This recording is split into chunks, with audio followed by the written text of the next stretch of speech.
My name is Lana Dua. I'm 26 years old. All my life, my parents told me I'd never measure up to my brother. They said he'd be the one with the house, the car, the future, and that I'd always be the one left behind. They laughed when I tried, reminded me of my place, and made sure I never forgot who their favorite was. But they were wrong, because while they were busy praising him, I was building something none of them could imagine. And one photo, just one, was enough to turn their pride into silence, their laughter into shock, and their golden boy into nothing more than a shadow. This is the night everything changed. The first cut always comes where it hurts most, home. The clinking of silverware against porcelain filled the dining room, an almost rehearsed rhythm underscoring the conversation I knew was coming. My parents sat at the head of the long oak table, framed by the chandelier's warm glow, while relatives leaned in with the same expectant faces they'd worn 100 times before. And, as always, the spotlight was squarely on my brother. "Have you all seen the new house?" my father said, his tone brimming with pride.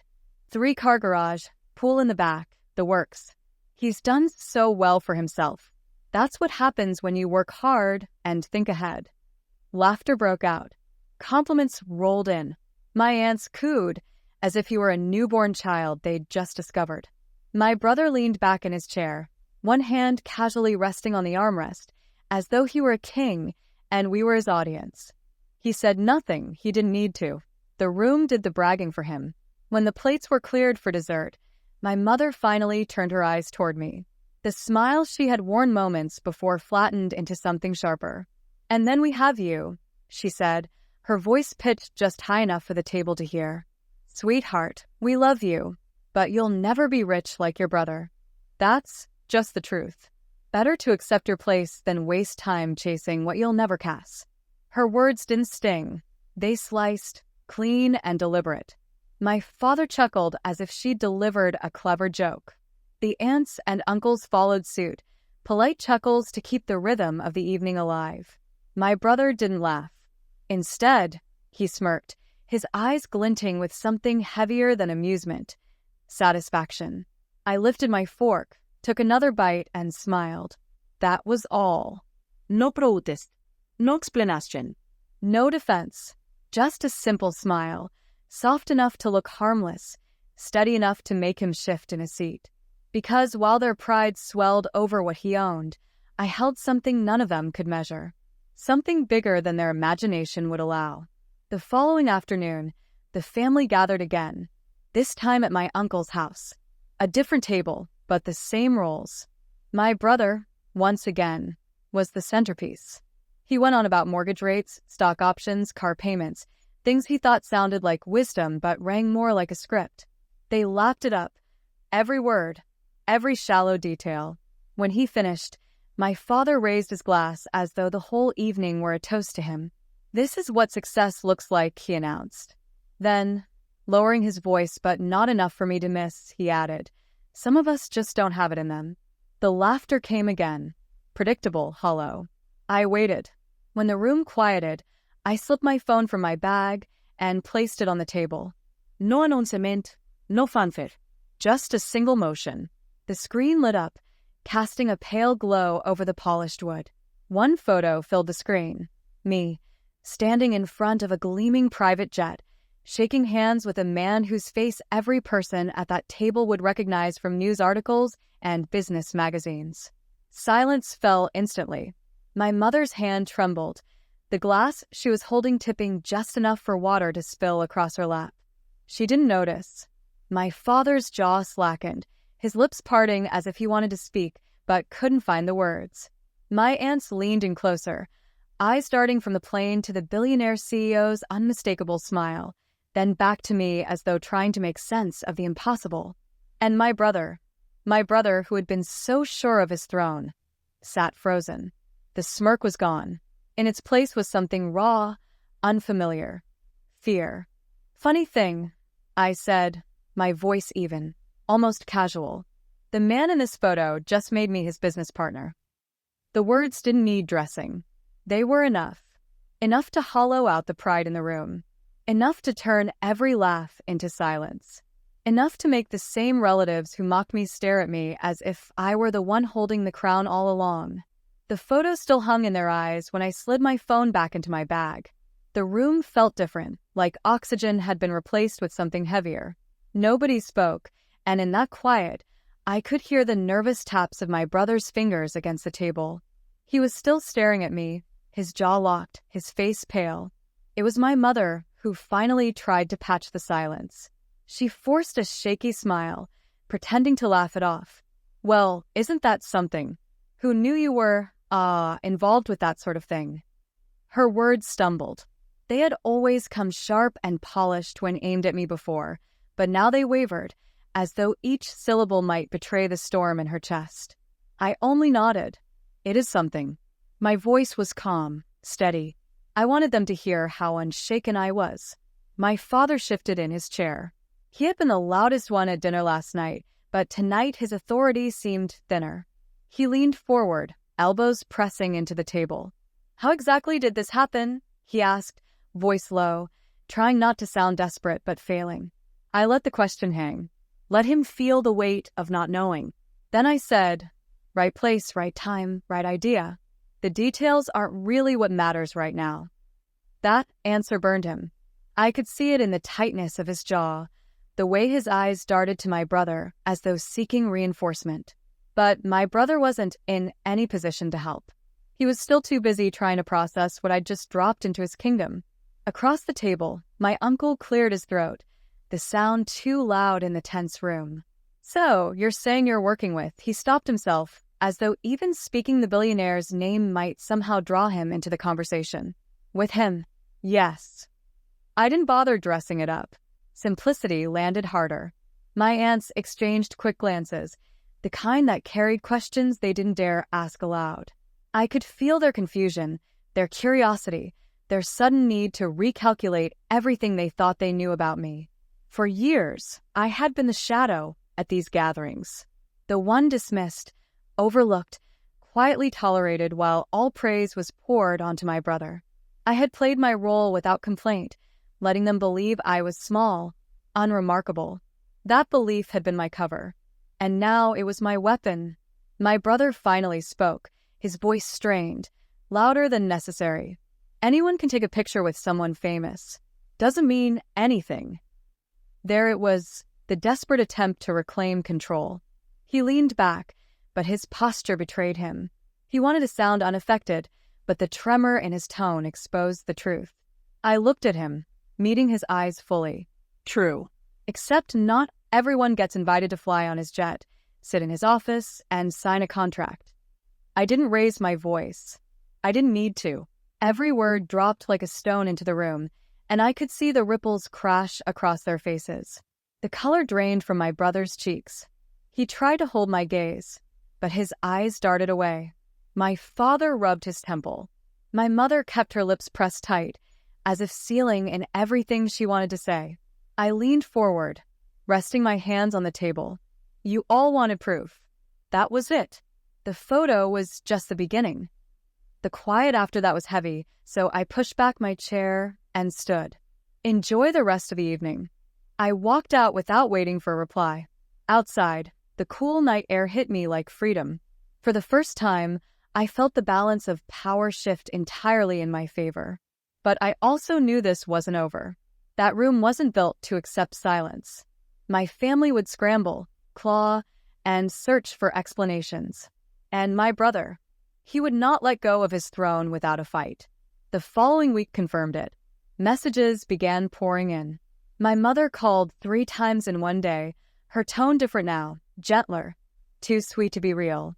She asked if we could talk, said she wanted to understand what I was doing. My father's emails arrived next, dressed up as advice, disguised as concern, but lined with questions. He wanted details, specifics, numbers. He wanted leverage. And then there was my brother. His text came at midnight. Just 2 words. "We need to talk." I ignored them all. Silence had power too, and I wasn't about to waste it. By the time the next family gathering rolled around, anticipation hung in the air like static.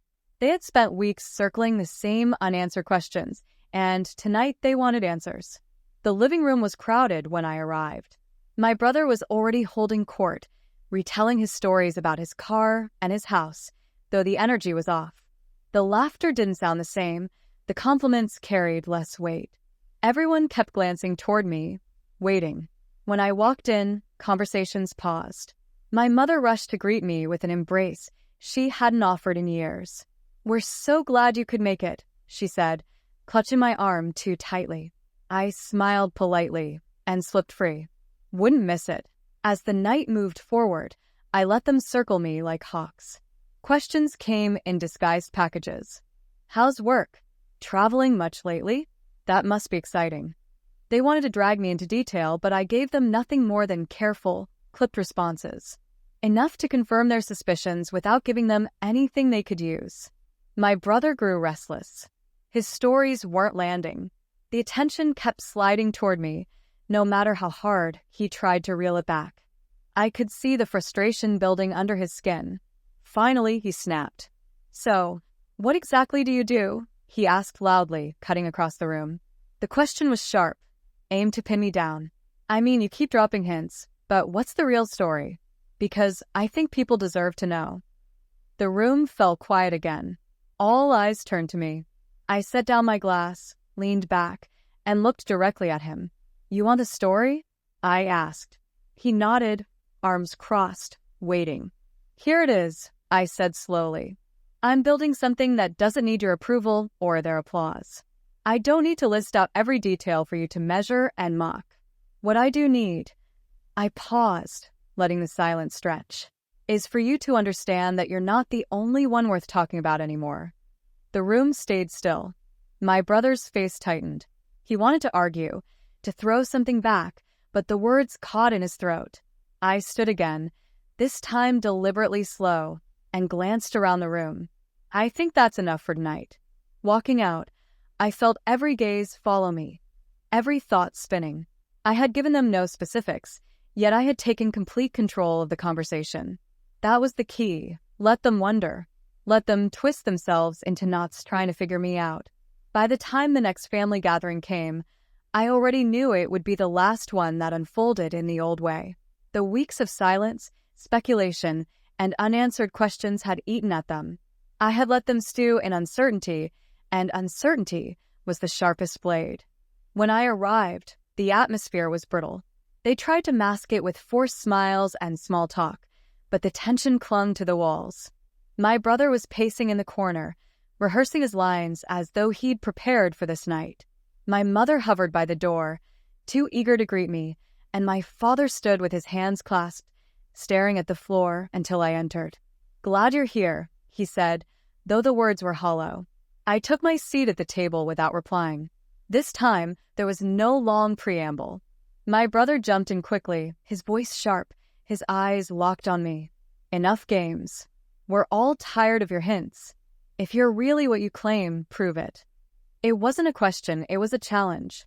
He needed to reclaim control, and he thought forcing me to the edge would do it. The rest of the family sat rigid, waiting for the explosion. I pulled my phone from my bag again, just as I had before, but this time I didn't place it flat on the table. I held it upright so everyone could see the screen as I tapped into a folder. A series of photos lit up. Meetings with executives, blueprints signed with my initials, the hangar where the jet waited with my name listed on the manifest. Each swipe cut deeper. "This isn't a hobby," I said plainly. "This isn't luck or some borrowed moment. This is mine." The evidence was undeniable. My father leaned forward, his hand gripping the edge of the table as if he needed something solid to hold onto. My mother's breath caught audibly. The aunts exchanged glances, their faces paling with each photo that confirmed what they had tried to dismiss. "And my brother," he cracked. "You think this makes you better than me?" His voice broke into a shout, the calm mask completely gone.